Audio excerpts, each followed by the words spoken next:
सब लोग को अनुदान लेके ये अभी नया बंगाल में, मुर्शिदाबाद में, बेलडांगा में ये बनाया। This statement is the original face of Mamta's party. शायद उनका ये सोच इस देश की मान्यताओं के विपरीत है। जो भी होगा, ये भी इसका जो एम है वो वोट। तो ये तो बर्दाश्त नहीं होता है और बंगाल के हिंदू देख रहे हैं, इसका जवाब 26 में मिलेगा।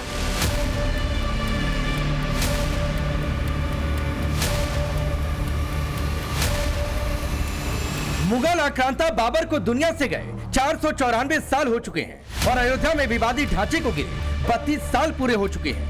लेकिन देश में कुछ बाबर प्रेमी गैंग के लोग अभी भी ऐसे हैं जिनका खाना बिना बाबर के नाम के हजम नहीं होता। बाबर से प्यार और बाबरी का नाम लेकर तुष्टीकरण और वोट बैंक की सियासत की जा रही है। ममता बनर्जी की पार्टी टीएमसी के नेता और विधायक हुमायूं कबीर ने तो अब ऐलान कर दिया है कि वो बंगाल में बाबरी मस्जिद बनाएंगे। सब लोग को अनुदान लेके ये अभी नया बंगाल में, मुर्शिदाबाद में, बेलडांगा में ये बनाए। 3 से 4 साल तो लगेगा ही, ज्यादा लग सकते हैं, लेकिन उनको हम नहीं। जो बाबरी मस्जिद उद्घाटन होगी तो यहाँ का चीफ मिनिस्टर जो ही होगी टाइम तो रहेगी। सुना आपने, विधायक हुमायूं कबीर की चाहत है कि बंगाल में बाबरी मस्जिद बने। हुमायूं कबीर की हसरत है कि अब यूपी की जगह बंगाल में बाबरी की मस्जिद खड़ी हो। इसके लिए हुमायूं कबीर ने पूरा खाका तैयार कर लिया है। कब, कहां और कैसे बाबरी मस्जिद का निर्माण कराएंगे, हुमायूं कबीर ने यहां तक ऐलान कर दिया है कि वो बाबरी मस्जिद के लिए 1 करोड़ रुपए दान में देंगे। टीएमसी विधायक को बाबरी का नाम लेकर तुष्टीकरण की राजनीति चमकानी है। मुस्लिम वोटरों को बाबरी के नाम पर खुश करना है, लिहाजा मुस्लिम आबादी का हवाला दिया जा रहा है। मेरा ख्याल से जितना कम से कम 6 बीघा 2 एकड़ होना चाहिए, वो तो ज़्यादा होगी तो बहुत अच्छा होगा। बंगाल में तो 35% मुसलमान आबादी है, तो ये आबादी को खुद पैसा दे के ये मुर्शिदाबाद में ज़्यादा मुसलमान की आबादी है। अयोध्या मंदिर मस्जिद मामले को सुप्रीम कोर्ट सुलझा चुका है। अयोध्या में मस्जिद निर्माण के लिए 5 एकड़ जमीन भी अलॉट हो गई है। अब सवाल उठ रहे हैं, ऐसे में अचानक हुमायूं कबीर को बाबरी की याद क्यों आ गई? 500 वर्ष पहले बाबर के एक सिपह सालार ने जो काम अयोध्या में किया था, जो काम संभल में किया था, और जो काम आज बांग्लादेश के अंदर हो रहा है, तीनों की प्रकृति, तीनों का डीएनए एक जैसा है। गलतफहमी में मत रहना। अगर कोई ये मानता है कि वो बांग्लादेश में हो रहा है, तो यहां भी बांटने वाले तत्व उनके लिए बेट बन करके खड़े हो रखे हैं। क्या हुमायूं कबीर ने बाबरी का नाम सिर्फ वोट बैंक पॉलिटिक्स के लिए लिया है? हुमायूं कबीर के इस ऐलान के बाद बीजेपी ने ममता बनर्जी पर करारा हमला बोला। बीजेपी ने आरोप लगा दिया कि यही ममता बनर्जी की पार्टी का असली चाल, चरित्र और चेहरा है। This statement is the original face of Mamta's party. His statement is completely the agenda of Trinamool Congress and her Supreme. देखिए, मस्जिद तो बहुत जगह पश्चिम बंगाल में सरकारी जमीन को एनक्रोच करके बनाया जा रहा है। अगर उनका अपना जमीन हो तो वो ठीक बात है, कोई प्रॉब्लम नहीं है। लेकिन आज मुख्यमंत्री जिस तरह से तुष्टीकरण का राजनीति करते हैं पश्चिम बंगाल में, सरकारी खास जमीन भी अगर हड़प ले और मस्जिद बना दे तो भी मुख्यमंत्री कुछ नहीं बोलेंगे 30% के लिए। तो ये तो बर्दाश्त नहीं होता है और बंगाल के हिंदू देख रहे हैं, इसका जवाब 26 में मिलेगा। शायद उनका ये सोच इस देश की मान्यताओं के विपरीत है। भारत राष्ट्र की सीमा में वो मस्जिद बनाए, कोई आपत्ति नहीं है, लेकिन बाबरी के नाम से बनाएंगे तो ये उनका दुराग्रह है और देश की जनता इसको स्वीकार नहीं करेगी। बीजेपी ही नहीं, राष्ट्रीय सेकुलर मजलिस पार्टी भी आरोप लगा रही है कि वोट बैंक के लिए ममता के विधायक बाबरी मस्जिद बनाने की बात कर रहे हैं। के जो बाबरी मस्जिद के बारे में बोल रहे हैं ना बात, जैसे भाजपा वाले ने बाबरी को शहीद करके वहाँ राम मंदिर बनाया वोटों के लिए, अभी यह जो बनाने के बोल रहे हैं, कब होगा नहीं होगा पता नहीं, जो भी होगा ये भी इसका जो एम है वो वोट।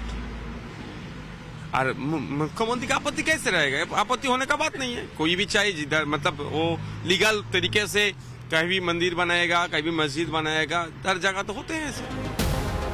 एक तरफ तुष्टीकरण की राजनीति के लिए बाबर और बाबरी से प्यार जताया जा रहा, तो दूसरी तरफ तुष्टीकरण की राजनीति के लिए दिल्ली दंगों के आरोपी ताहिर हुसैन को ओवैसी ने दिल्ली के मुस्तफाबाद से उम्मीदवार बना दिया है।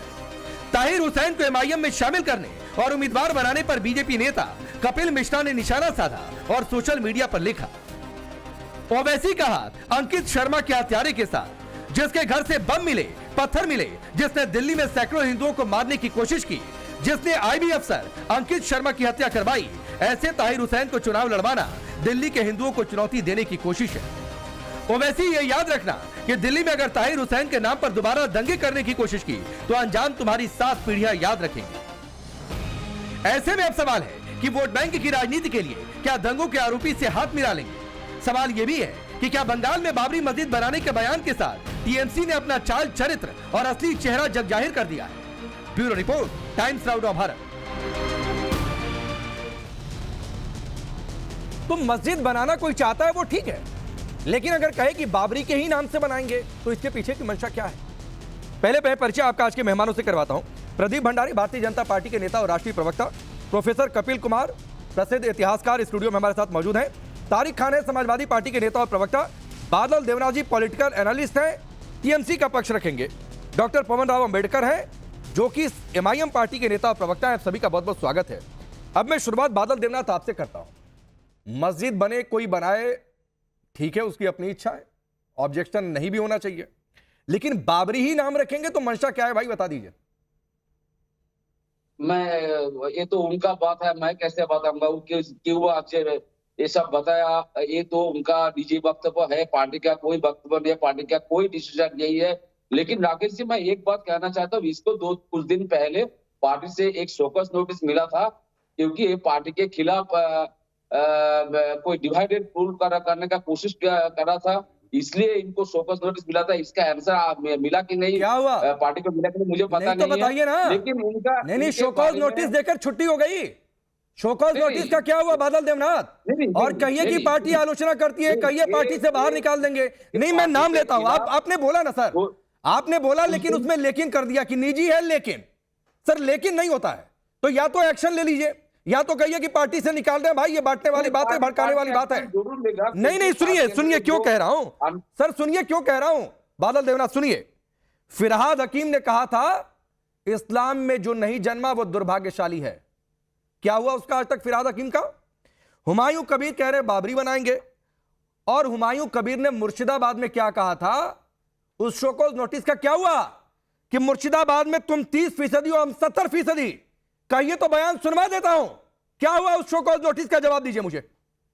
अच्छा, मैं आपको एक सवाल कर रहा हूं, कोई आपको पूरे देश में बता देगा, एक सीएम व कोई भी पॉलिटिकल लीडर बता देंगे बांटेंगे तो काटेंगे, इसका मतलब क्या होता है? बांटेंगे तो काटेंगे नहीं, बटेंगे तो कटेंगे। चलता है तो शब्दों के हेर फेर में बहुत कुछ हो जाता है। हिंदी अगर बेहतर तरीके से नहीं समझते हैं तो समझिए, और पहले कहने का मतलब समझिए। कोई आपका निजी वक्तव्य को पार्टी का वक्तव्य, अरे तो निजी वक्तव्य क्या होता है? आप एमएलए हैं, सिटिंग एमएलए हैं, और निजी वक्तव्य कहकर छुट्टी हो जाएगी, शोकॉज नोटिस देकर छुट्टी हो जाएगी? कोई भाजपा के लीडर नहीं, जरा सुनवाइए पहले। अरे सुनिए, ऐसे शोकॉज नोटिस देकर बादल देवनाथ कुछ नहीं होता है। जरा सुनवाइए हुमायूं कबीर का ये एक और पुराना बयान, जरा सुनवाइए, सुनिए जरा कान खोल के। যদি ভাঙি দক্ষিণ বঙ্গায় না ফেলতে পারি, রাজনীতি থেকে সরে যাব, শক্তিপূর্ণ এলাকায় বসবাস করা বন্ধ করে দেবো। এটা তোমরা হাতির পাত পা দেখেছো। কিন্তু যদি ভেবে থাকো যে 30% লোক মুর্শিদাবাদ জেলায় আর আমরা 70%, आप बोलिए बादल देवनाथ। अरे इसका मतलब ये कुछ नहीं कर पाएंगे, इसके पास कोई नहीं है। अरे नहीं है क्या मतलब है? सिटिंग एमएलए है भाई, विधानसभा में बैठता है। ये आमसान बोल रहा है, इसके नहीं पास नहीं कोई नहीं है। बादल भाई देखिए, आपने कहा कि निजी, चलिए ठीक है, यहाँ मेरे बगल में कपिल जी बैठकर वाह कर दिए, उनको आश्चर्य होगा कि क्या गजब का स्टैंड आप ले रहे हैं, बहुत शानदार स्टैंड है भारत के लिए, लेकिन उसमें आप लेकिन घुसा के लेके चले आए। बना सकता है, इनका कोई जमीन है तो मस्जिद बना सकता है, कोई मंदिर बना सकता है। अरे बनाए भाई, मैं क्या कह रहा हूं, मैंने पहले कह दिया कि मस्जिद बनाए, किसी की अपनी आस्था है, बनाए मस्जिद, बननी भी चाहिए, क्या दिक्कत है? लेकिन कहेंगे कि बाबरी के ही नाम से बनाएंगे, बाबरी के ही नाम से, बाबर से ही प्रेम है। ये मैं पार्टी के लिए मैं आंसर दूंगा। मुख्यमंत्री का कोई बयान है तो बताइए, मैं अरे भाई फिर वही बात है, मुख्यमंत्री ने क्या एक्शन लिया बताइए ना भाई। आप जिस शोकॉज नोटिस का हवाला दे रहे हैं उसका क्या हुआ? शोकॉज नोटिस का क्या जवाब आया? पार्टी ने क्या एक्शन लिया? जो काटने की बात करता हो, बहा देने की बात करता हो, नहीं मुझे करनी चाहिए ऐसी बात, ये भड़काने वाली बात है। लेकिन इसलिए ये बात मैंने छेड़ दी कि आपकी पार्टी ने क्या एक्शन लिया ऐसे एमएलए पर। और एक बात मैं कह रहा हूं आपको, कोई सिया संप्रदाय सुन्नी संप्रदाय नाम पर मस्जिद बना के, ये भी नहीं हो सकता है। फिर वही बात है भाई। चलिए ठीक है, प्रदीप भंडारी शोकॉज नोटिस दे दिया, छुट्टी हो गई। इनके दर्जन भर विधायकों के ऐसे स्टेटमेंट हैं जो कितने ही न विवादित हो गए, लेकिन भाई शोकॉज नोटिस दे दिया, क्योंकि वो हवाला तो दे ही रहे कि इतने % मुस्लिम है, उन्हीं का वोट चाहिए बस।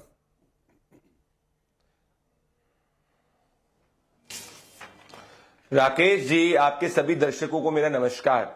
राकेश जी, ये बात सिर्फ बादल देवनाथ तक सीमित नहीं है, ये बात ये है कि ममता बनर्जी और हर इंडिया अलायंस का नेता हर उस व्यक्ति को संरक्षण देता है जो हिंदुओं को डराने का प्रयास करता है या हिंदुओं के खिलाफ नफरत उगलने का प्रयास करता है। बात बाबरी की है, क्यों करी स्पेसिफिकली? क्योंकि ये हिंदुओं को चिढ़ाना चाहते थे, बाबर को यूलोजाइज करना चाहते थे।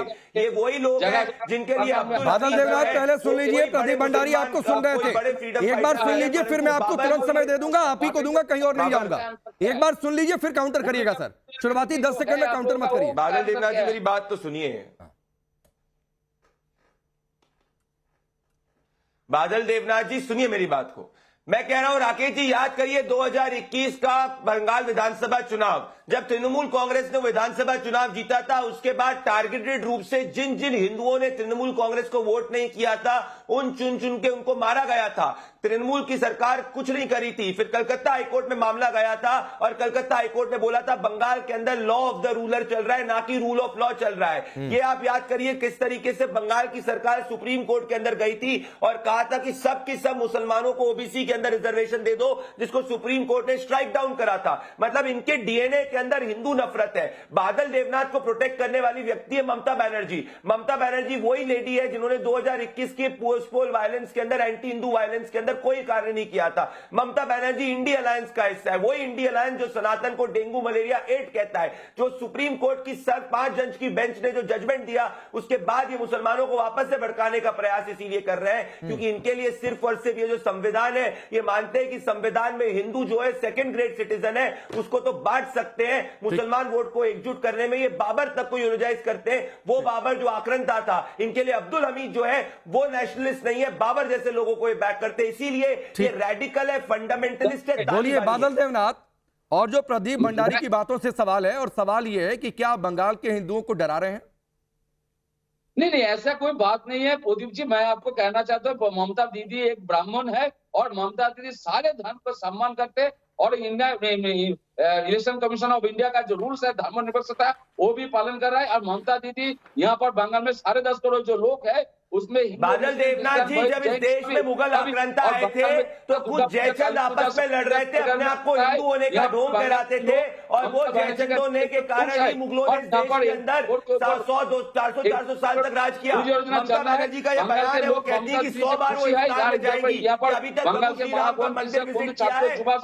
सब ममता दीदी को चाहते हैं। ऐसा मत बोलिए और हिंदू मुसलमान करने का कोशिश मत कीजिए। भाई अजीब स्थिति है, हिंदू मुसलमान करने की कोशिश नहीं बादल देवनाथ, ये कौन कर रहा है भाई हिंदू मुसलमान? आपकी पार्टी का सिटिंग एमएलए कह दे कि बाबरी के नाम से मस्जिद बनाएंगे, आपकी पार्टी का सिटिंग एमएलए कह दे कि ममता बनर्जी से उद्घाटन करवाएंगे, आपकी पार्टी का सिटिंग एमएलए ये कह दे कि बहा देंगे। अजीब स्थिति है। आपकी पार्टी का नेता ये बोल दे कि इस्लाम में जो नहीं पैदा हुआ वो दुर्भाग्यशाली है, उसके जीवन का सबसे बड़ा। आप कह रहे हैं कि हम हिंदू मुसलमान नहीं कर रहे हैं, ये क्या है? इसका ये तो होगा कि नहीं पता नहीं, उसका जमीन है कि नहीं पता नहीं। अरे भाई फिर वही बात है, जमीन है कि नहीं है, नहीं है, चलिए ठीक है। तारिक खान, लेकिन वो एक तारिक खान, ये क्या लग रहा है आपको सुनकर? आपको लगता है कि इस देश में कहीं बाबरी मस्जिद बननी चाहिए? सब एक साथ है और एक साथ रहेंगे। ठीक है, नई बाबरी मस्जिद खड़ी करनी चाहिए? भाई इसमें तो भाई टीएमसी के जो प्रवक्ता है उनको पूछना चाहिए आपको, लेकिन मैं ये कह रहा हूं कि बीजेपी का कहना, अभी प्रवक्ता कह रहे थे कि मुगल आक्रांता थे। हम सभी लोग यही मानते हैं कि मुगल आए, उन्होंने लूटा, देश को बर्बाद किया। शायद सब लोग सहमत होंगे इस बात पे। ठीक है, अकबर, बाबर, हुमायूं और शाहजहां, सब लोग, बहादुर शाह जफर, सभी लोग लुटेरे थे, उन्होंने लूटा। ठीक है, कोई बात नहीं, अच्छी बात है। अब मेरी बात का भारतीय जनता पार्टी जवाब दिए बगैर नहीं जाएगी। G20 समिट होता है, उसमें एक किताब छपती है, द मदर ऑफ डेमोक्रेसी। उसमें लिखा गया कि अकबर ने लोकतंत्र को मजबूत करने के लिए बहुत काम किया। अकबर कौन थे? तुर्क थे। कौन थे? कोरिया से आए थे, मुगल थे। अरे भाई पूरा करने दीजिए सर। नहीं, मैं पूरा करने दूंगा, लेकिन मेरी एक आदत है तारिक खान, सुनिए ना, मेरी एक आदत है तारिक खान, आपको अच्छा ना लगे, लेकिन मेरी एक आदत है, और इसे आप गंदी आदत कह सकते हैं। शुरुआती 1 मिनट में मुझे मेरे सवाल का जवाब नहीं मिलता है तो मैं बीच में आ जाता हूं। नहीं, तो पहली बात कि आपसे बाबर पर पूछा था, अकबर पर सवाल नहीं किया था। तो पहले बाबर पर बोल लीजिए, मैं आपका अकबर पर सुन लूंगा। नहीं, ठीक है, वो आपका सवाल ट्रांसफर हो गया।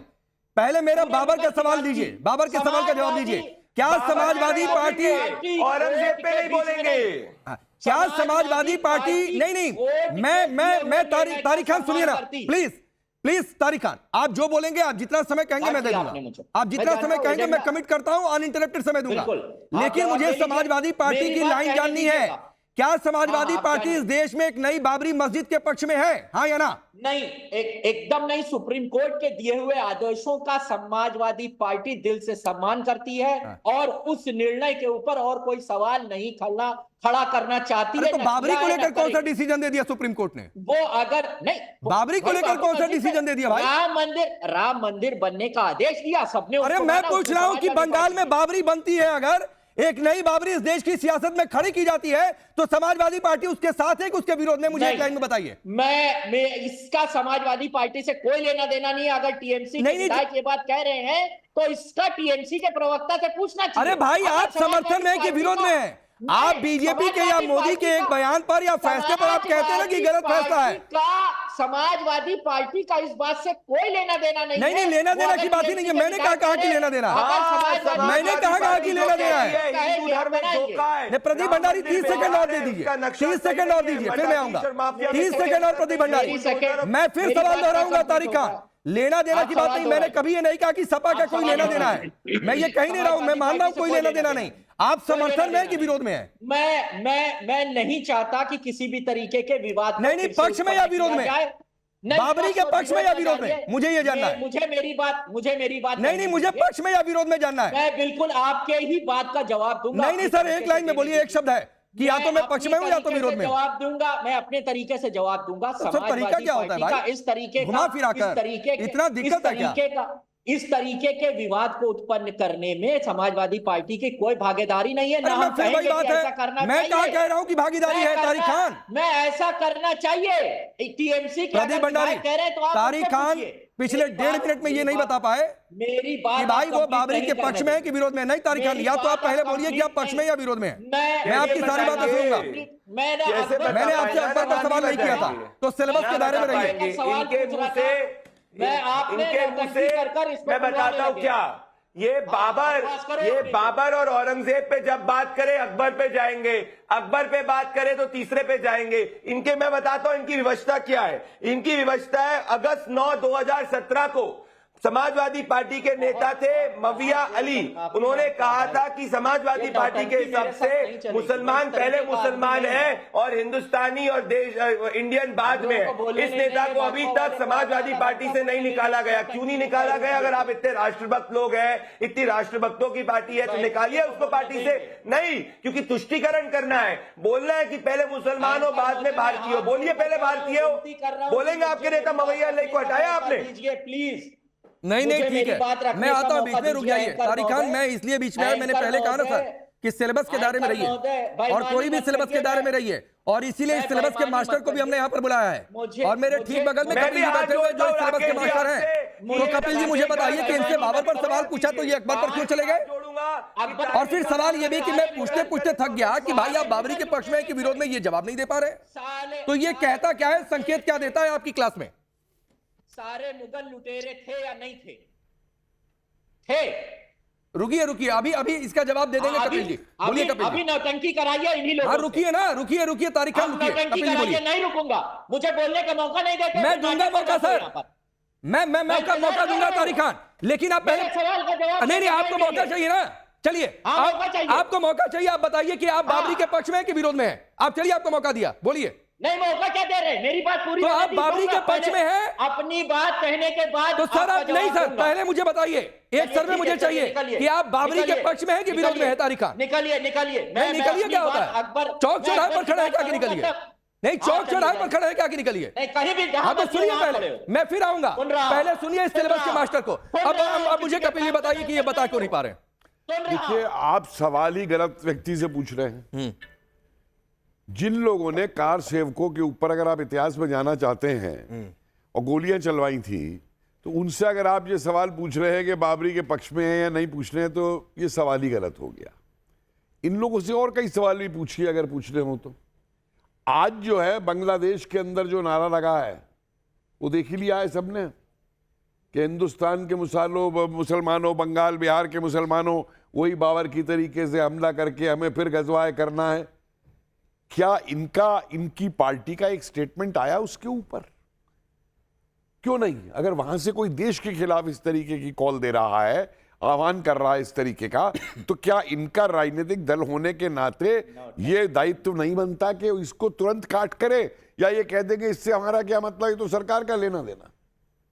अब आइए जरा सा टीएमसी के ऊपर।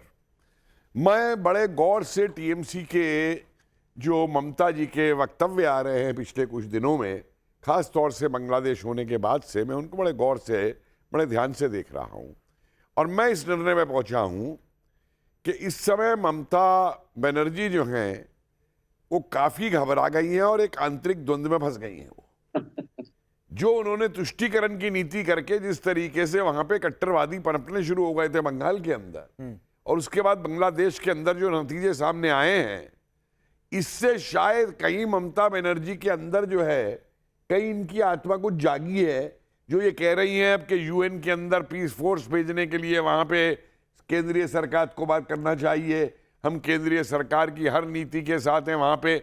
शायद इन्होंने ये तक कहा कि हम रिफ्यूजी ले लेंगे। नहीं, वो हाल फिलहाल के स्टेटमेंट तो फिर भी ठीक है, हाँ। लेकिन ये उनका विधायक बोल दे और केवल शोकॉज नोटिस देकर।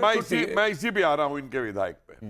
अब इनके विधायक साहब जो है, इन्हें आदत वही पुरानी पड़ी हुई है कि इनको भी वोट लेनी है, तो कैसे वोट लेंगे? जब तक ये लोग तुष्टीकरण नहीं करेंगे इन्हें वोट नहीं मिलेगी, तो ये बोलेंगे। अब ये देखिए किसका तमाशा बनाया जाता है।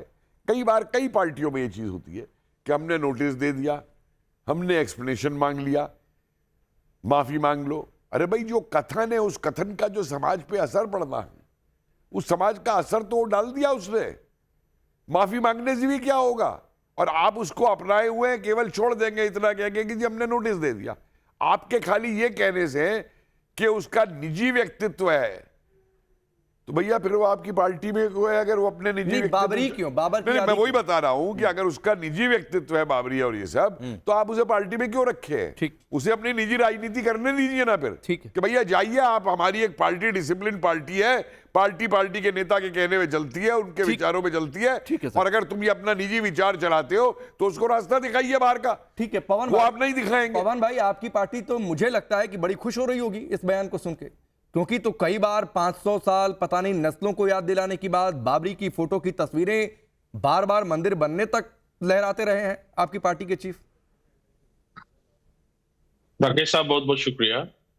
देखिए राकेश साहब, हमारा स्टैंड बिल्कुल डिफरेंट रहता है। हम हमेशा संवैधानिक विषयों को लेकर के बात करते हैं। आज भी मैं संवैधानिक बात करूंगा।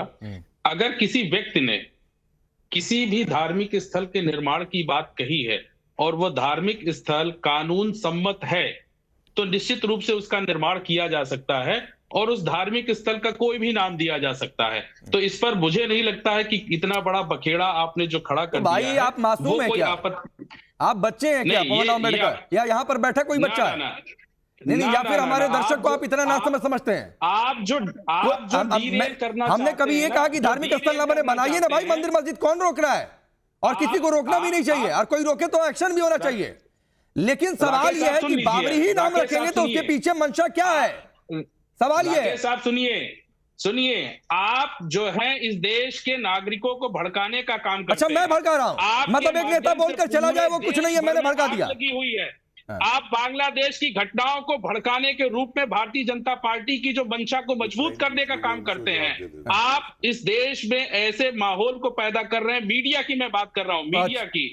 इस मीडिया ने, इस देश की मीडिया ने इस देश में भारतीय जनता पार्टी की आप जो मोरल एजुकेशन की क्लास दे रहे हैं, मैं उस पर सवाल पूछूंगा। एक सवाल आपसे कपिल जी पूछना चाहते हैं। पवन भाई एक सवाल आपसे पूछ रहे हैं, एक सवाल जरा सुनिए कपिल जी का, फिर आपको भरपूर समय दूंगा सर, भरपूर समय दूंगा। कपिल जी बोलिए। इन पवन साहब को ये नहीं दिखाई दे रहा कि जो बाबर कभी बंगाल तक नहीं पहुंच पाया था, आज उस बाबर को बंगाल में याद करके वहां पे बाबरी मस्जिद बनाने की बात की जा रही है। तो ये क्या संदेश देश को दिया जा रहा है? और आप जो बात करते हैं क्या संदेश, और आप जो बात करते हैं कि आप संविधान पे बात करते हैं। अरे ओवैसी साहब के भाई जो नारा लगाते हैं वो संविधान पे आधारित है सारे के सारे नारे। और आपको संविधान में जो है वहां संविधान दिखाई देता है जहां आपका इंटरेस्ट आता है। नहीं, और मैं सुनिए, 3 तलाक पे इन्हें संविधान नहीं दिखाई देता क्या पास कर दिया गया? हलाला में इन्हें नहीं दिखाई देता संविधान क्या कहता है? कपिल साहब को दिखाई नहीं देता कि इस देश में धर्म के नाम पर हरिद्वार में धर्म संसद लगाई जाती है। जी हाँ, इस देश के मैं आपसे ज्यादा देखता हूँ साहब।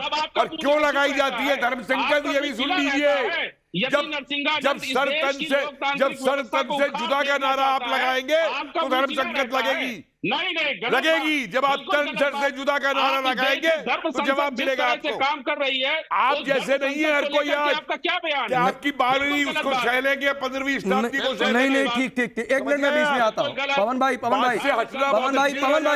सुनिए, एक लाइन सुन लीजिए, फिर आपको आप बोलिएगा। एक लाइन सुनिए। अरे आपके ओवैसी तो रोज ठीक है। अगर किसी धर्म संसद में जो बार बार आप हरिद्वार का उदाहरण देते हैं, ठीक है कपिल जी, आपको अधिकार क्या है किसी के दूसरे धर्म पे कहने का? आपकी तो पार्टी में धर्म चला हुआ है। सुनिए, अपनी पार्टी से मुस्लिम शब्द हटा दीजिए ना, फिर बात कीजिए मुझसे आगे। एक मिनट। अरे अपनी पवन भाई शब्द हटा दीजिए सर, एक मिनट, फिर मुझसे बात कीजिए आगे। कपिल जी एक मिनट। हाँ पवन जी आपको समय दे रहा हूँ, एक लाइन सुन लीजिए। किसी धर्म संसद में किसी ने गलत बोल दिया, उसका सबने विरोध किया, पवन राव अम्बेडकर। लेकिन मस्जिदों से चुनावी फतवे जारी हो गए तो आपको बड़ा संवैधानिक लग गया, बड़ा अच्छा लग गया। कभी किसी मंदिर से चुनावी फतवे आपने जारी होते हुए देखे हैं क्या? चुनावी संदेश जारी होते हुए? ये गलत बात नहीं, मैं गलत बात क्या है? गलत बात क्या है? ताहिर हुसैन को जो दिल्ली दंगों का आरोपी है, आप उसे पार्टी में शामिल करके ताल ठोक रहे हैं कि क्या शानदार काम किया है। बहुत बड़ा संवैधानिक काम है, ये बहुत बड़ा संवैधानिक काम है। चलिए बोलिए, फिर प्रदीप भंडारी आ रहा है। दुनिया भर के अपराधियों को अगर नाम मुस्लिम जला है तो बचाना संवैधानिक काम है। जरा बोलने दीजिए, जरा देश उनको भी सुना। अब बोलिए। भक्त गोपाल कौन था जो खुलेआम गोली चला रहा था? भक्त गोपाल कौन था? भूल गए क्या आप? उनका नाम भूल जाते हैं। गोपाल कौन था? मिश्रा ने किस अरे वो रजाकार कौन थे हैदराबाद के अंदर जिन्होंने क्या किए थे? उन रजाकरों को भी याद कर लो जरा। अरे उन रजाकरों को भी याद कर लो। आपका रिश्तेदार है क्या? तुम्हारी नस्लें बदली उन रजाकरों ने जो आज प्रवक्ता बने फिर रहे उनके। खुलेआम गोलियां चलाई उसने। गोपाल सिलेबस पर आइए। एक मिनट में बीच में रजाकर याद नहीं करोगे। कपिल जी सर, पवन भाई सिलेबस पर लौटाइए सर, सिलेबस के बहुत बार मत नहीं, सिलेबस पर लौटाइए सर। ताहिर हुसैन को, अरे सुनिए ना सर, सिलेबस पर लौटिए प्लीज। ताहिर हुसैन को बना देना, पार्टी में शामिल कर लेना ताल ठोक के, ये बहुत बड़ा संवैधानिक काम है। राकेश साहब, विधानसभा में 35% विधायक ऐसे हैं जिन पर जो है आपराधिक मुकदमे हैं। अपराधी और उसके बाद उसका अक्यूज्ड होना और दोनों में अंतर है। आप उस चीज को आप कैसे कर? 35% विधानसभा में जो अपराधी बैठे उनको लेकर के क्या बात करेंगे? ठीक, हाँ ठीक, बोलिए। आप आरोपी और अपराधी को एक साथ कह देंगे क्या? आरोपी तो यहाँ पर बैठे हुए बहुत सारे लोग हो सकते हैं, विधानसभा लोकसभा में बैठे लोग आरोपी हो सकते हैं। यहाँ पर कोई आरोपी नहीं बैठा है, अपराधी नहीं है। सुनिए पवन भाई, कह रहे हैं क्या? यहाँ पर कोई आरोपी नहीं बैठा है, और यहाँ जितने लोग बैठे हैं किसी पर कोई केस नहीं चल रहा मेरी जानकारी में। तो यहाँ की तुलना मत किया करिए, मैं पहले आपको बता दे रहा हूँ। इस देश के लोकतंत्र न्यायिक व्यवस्था में आरोपी कोई चलिए प्रदीप भंडारी, झूठा आरोप लगा बहुत बड़ा संवैधानिक दायित्व आज निभाया है एमआईएम ने, और कह रहे हैं कि दूसरी पार्टियों में भी आरोपी हैं, तो क्या फर्क पड़ता है, एक दंगे के आरोपी को ले लिया तो। आरोपी और अपराधी में आपको अंतर समझना पड़ेगा। मैं 30 सेकंड में राकेश भाई पहले बताना चाहता हूं कि आपके शो में अभी किसी पैनलिस्ट ने बोला, एक सेकंड, अरे सुनिए ना एएमएम, सुनिए अम्बेडकर जी, सुनिए ना, 20 सेकंड सुनिए। आपके शो पे किसी ने बोला कि ये कबीर को शो कॉज नोटिस दिया गया, ये गलत है। उसको शो कॉज नोटिस इसीलिए दिया गया क्योंकि उसने अभिषेक बैनर्जी जो है उसके डेप्यूटी चीफ मिनिस्टर को बनाने की बात करी थी, उसमें शो कॉज नोटिस दिया गया। उसके हिंदुओं के खिलाफ दिए गए बयान, भले वो भागीरथी नदी के अंदर हिंदुओं को डालने की बात करी हो या अभी जो उसने बाबरी मस्जिद की बात करी हो, उस पे उसका शो कॉज नोटिस नहीं दिया टीएमसी ने। तो तृणमूल कांग्रेस इसको अप्रोप्रिएट करने का प्रयास कर रही है, इसको बढ़ावा देने का प्रयास कर रही है। नवंबर 29, 2024 को ये हुमायूं कबीर कहता है, I will stay in TMC में, टीएमसी में ही रहूंगा, अपनी डिमांड पार्टी के चीफ और नंबर 2 के सामने रखता रहूंगा। मतलब जो हुमायूं कबीर कह रहा है वो ममता बनर्जी द्वारा कहलवाया गया है, अभिषेक बनर्जी द्वारा कहलवाया गया है। रजाकार की पार्टी वाले लोग जो हिंदुओं को कीड़े मकोड़े कहते हैं, वो आप बात करेंगे। नहीं, ये तो बड़ा खुलासा कर दिया प्रदीप भंडारी ने। बादल देवनाथ जी, प्रदीप भंडारी कह रहे हैं दूसरे मामले में शो कॉज नोटिस दिया था। नहीं, मैं प्रदीप भंडारी को मैं पहले ठीक से सुनिए, आपको कौन बनाया प्रवक्ता भाजपा? ये रहा तुम्हारा हिंदू मुस्लिम का ये रहा स्टेटमेंट। मैंने बोला कुछ दिन पहले आपने बोला था भागीरथी नदी वाला, कुछ दिन पहले मतलब पार्टी के खिलाफ कुछ बयान दिया था, इसके लिए इसका शो कॉज नोटिस मिला था। मैंने ये नहीं बोला भागीरथी नदी में हिंदुओं के खिलाफ। नहीं, प्रदीप भंडारी, ये तो और बड़ी बात बादल देवनाथ ने बोल दी। प्रदीप भंडारी, बादल देवनाथ ने और बड़ी बात कह दी कि पार्टी विरोधी गतिविधि के लिए नोटिस दिया था, भड़काने वाली बात के लिए नोटिस नहीं दिया था, उकसाने वाली बात के लिए नोटिस नहीं दिया था, एंटी हिंदू बोलने के लिए नोटिस नहीं दिया था। ये कह रहा हूं, भागीरथी नदी वाला नहीं किया है, हिंदू विरोधी बयान पे नहीं। इनको शो कॉज नोटिस मिला था, पार्टी के खिलाफ कुछ बयान दिया, इसलिए शो कॉज। तो मतलब नहीं, ठीक है, बादल भाई सुनिए ना, इसका मतलब पार्टी विरोधी, ठीक है, नहीं, प्रदीप भंडारी ने बड़ा एक टर्न दिया है। बादल देवनाथ, इसका मतलब है कि अभिषेक बनर्जी के खिलाफ बोलना, पार्टी के खिलाफ बोलना या पार्टी के खिलाफ कुछ करना, वो महत्वपूर्ण है, टीएमसी के लिए होना भी चाहिए, लेकिन एंटी हिंदू बोलना कोई दिक्कत नहीं है टीएमसी को इस पर। राकेश जी, वो हुमायूं को भी एक मुस्लिम संप्रदाय से है, वो शिया संप्रदाय के सुन्नी संप्रदाय मुझे भी पता नहीं है, लेकिन एक अरे फिर वही बात है, शिया सुन्नी देखने के लिए बुलाया क्या आपको? नहीं, शिया सुन्नी देखने के लिए बुलाया क्या आपको? मेरा नहीं, मेरा सिर्फ एक सवाल है, टीएमसी के लिए एंटी हिंदू बोल देना, ठीक है, भड़का देना, ये सब कुछ बहुत सही है, इसीलिए आप इस पर शो कॉज नोटिस नहीं देते हैं। एक मस्जिद बना सकते कि ना, ये पता नहीं, इनकी प्रवृत्ति राकेश जी आपके शो पे सामने आ चुकी है। आप इसको लेके एक चर्चा बना दिया, ऐसे बहुत सारे लोग हैं।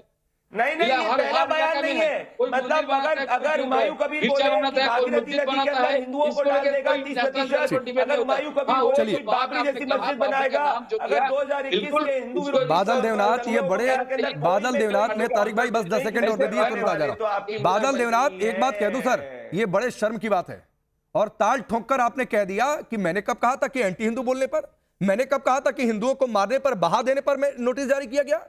पार्टी विरोधी गतिविधि के लिए जो प्रदीप भंडारी ने कहा कि अभिषेक बनर्जी को लेकर बोल दिया था, इसलिए नोटिस जारी किया। सर, होना चाहिए था कि एंटी हिंदू जो बोले उसको पार्टी से निकाल देते कि भागो, नहीं है जगह, तो फिर आप ताल ठोक कर बोलते तो ठीक लगता। हिंदुओं को जो मारने की बात करते हैं उसको आप ताल ठोकर पार्टी में सम्मान बिठाते हैं। चलिए ठीक है सर, आप क्या बोलेंगे? तारिक खान बोलिए, आपको मैं समय देता हूं बिना सवाल के। चलिए सर, हो गया, बादल देवनाथ हो गया सर, बोलिए तारिक खान। सुनिए, अब जो मुगल बादशाह थे वो सारे लुटेरे थे। अगर लुटेरे थे तो जो मदर ऑफ डेमोक्रेसी G20 में बुकलेट छापी भारत सरकार में, उसने अकबर की तारीफ में लिखा कि अकबर ने लोकतंत्र की स्थापना के लिए बहुत काम किया, अकबर ने पूजा स्थल बनाए, अकबर ने हिंदू मुसलमान को बराबरी से देखा और जरा भी भेदभाव नहीं किया। ये लुटेरे थे क्या अकबर? अगर या तो लुटेरे थे और या नहीं थे, इतिहास की किताबों अरे तो आपके लिए मुगल बादशाहों में सिर्फ अकबर का नाम आता है? नहीं, मैं कह रहा हूँ सभी मुगल का। नहीं आपके लिए सिर्फ मुगल बादशाहों में सिर्फ अकबर का नाम आता है, बाबर और औरंगजेब भूल क्यों जाते हैं? अगर अपने मुसलमान देशों को खुश करने के लिए भारत सरकार अपनी बुकलेट में छापती है आज G20 पर जाकर चिपक जाते हैं, लुटेरे थे वो। अच्छा ठीक है, कपिल जी आपसे कुछ कह रहे हैं, फिर प्रदीप भंडारी आ रहा हूं, बोलिए कपिल जी। देखिए सरकारें क्या कर रही हैं, वो क्या कर रही हैं, मेरा इससे कोई मतलब नहीं, लेकिन मैं इनको तारिक साहब आपको अकबर की तारीफ के फेवर में है या नहीं है? अरे मैं आपको कुछ अकबर पर याद दिलाने जा रहा हूँ, जरा सुन लीजिए। अकबर की तारीफ के फेवर में है या नहीं है? राकेश भाई हाँ ना नहीं दे रहे, जैसे मैं नहीं हूँ फेवर में, और सुन लीजिए मेरी पूरी बात को, सुन लीजिए पूरी बात को, जरा सुनने का भी मायना रखिए। अकबरनामा पढ़िए जाके, आपने नहीं पढ़ा है, मैंने एक एक पेज पढ़ा है। क्या मॉडर्न डेमोक्रेसी में लिखा है उन्हें? 40,000 लिखा है 40,000 चित्तौड़गढ़ में हिंदू कत्ल किए थे जीतने के बाद में, नागरिक 20,000 कुंभलगढ़ में मारे थे, समझे? किसको समझा रहे हो तुम?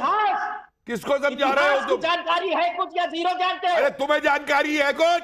एंगस मेडिसन के बारे में सुना है? सुना है नहीं, पढ़ा है, पढ़ के आओ अकबरनामा। अरे अकबरनामा पढ़ के देख, अकबरनामा पढ़ के देखो, तब पता चलेगा कि सुनू सुनाई अपने मौलाना यादव मौलाना साहब की बात समझ जाओ।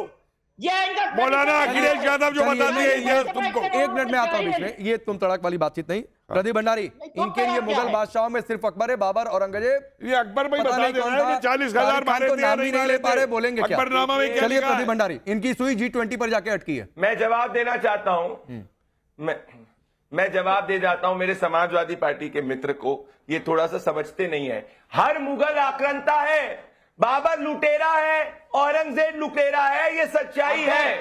हर मुगल आक्रांता ये इतिहास का सत्य है, ये समझिए। अब मैं आना चाहता हूं, बाबर जो है, क्या बाबर लुटेरा था? अगर बाबर लुटेरा है तो मुझे बताओ कि तुमने बाबर के खिलाफ कब बोला? समाजवादी पार्टी ने बाबर के खिलाफ कब बोला? मुसलमान देशों को खुश करने के लिए अकबर की तारीफ करते हो तुम लोग, उसके खिलाफ कब बोला?